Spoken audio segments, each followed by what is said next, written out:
The beginning of design of a land development project follows a feasibility and/or planning phase. There are two main engineering documents that are needed before the design phase can begin. These are a feasibility report and a preliminary plan.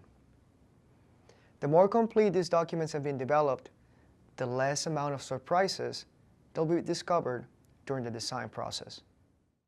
Surprises in engineering projects have a direct cost relationship with time. As we can see on this graph, the best time to find surprises is during the feasibility study. May I say this is the intent of the feasibility study, is to find deal breakers and to assign a financial impact to not so unpleasant surprises. In the words of ex-Defense Secretary Donald Rumsfeld, in the feasibility phase, we're tasked with finding the unknown unknowns. The preliminary plan phase can sometimes be part of the feasibility phase. A bubble plan developed in the feasibility phase can serve as a preliminary plan. However, on a full preliminary plan phase, the main geometry of the project will be determined. It is analogous to when in a highway project, the centerline alignment of the road is established. The alignment sets the path the roadway will go through and serves as the foundation for the design.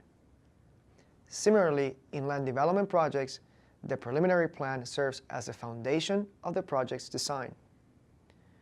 Surprises found on this phase have typically a minimal cost, which is related to the time spent so far in the project and any professional services that have been rendered.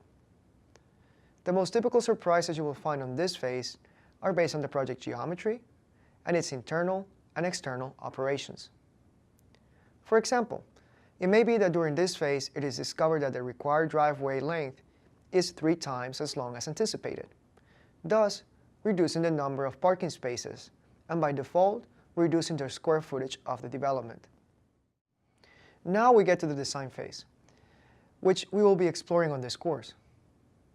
The design phase, as its name states, designs the entire project and it has 2 deliverables: construction documents and development permits. Most surprises found during this phase will have a cost equal to the time spent on the project so far, plus, if the project continues, the cost of redesigning to accommodate the surprise. Surprises found during this phase are related to the horizontal and vertical components of a project. Surprises in the design phase are also related to user operations that require a revision to the site plan geometry. The construction phase. Here's where truly time is money. Once construction crews are mobilized, time is of the essence, as the clock is ticking and financial time is marked by the hourly rates of crews and equipment. Projects are vested once they are under construction. They have reached the point of no return.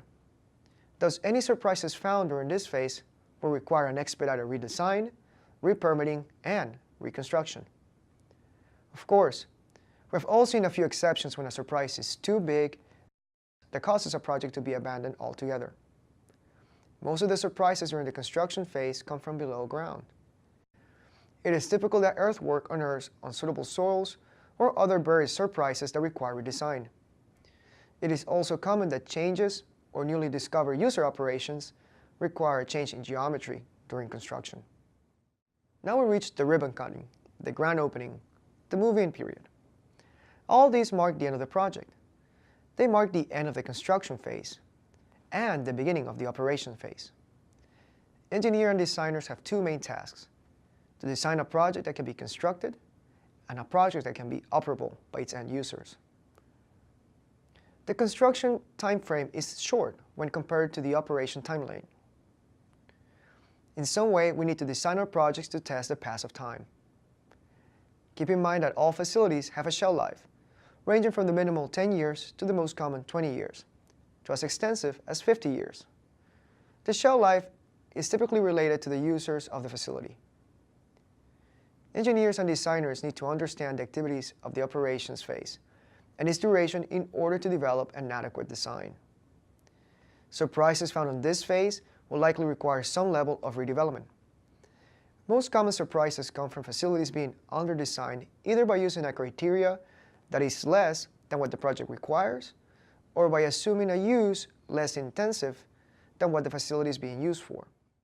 Another common surprise during this phase is when several projects are designed and built at the same time in the region, and their cumulative impact is not appreciated in full until they are all operational.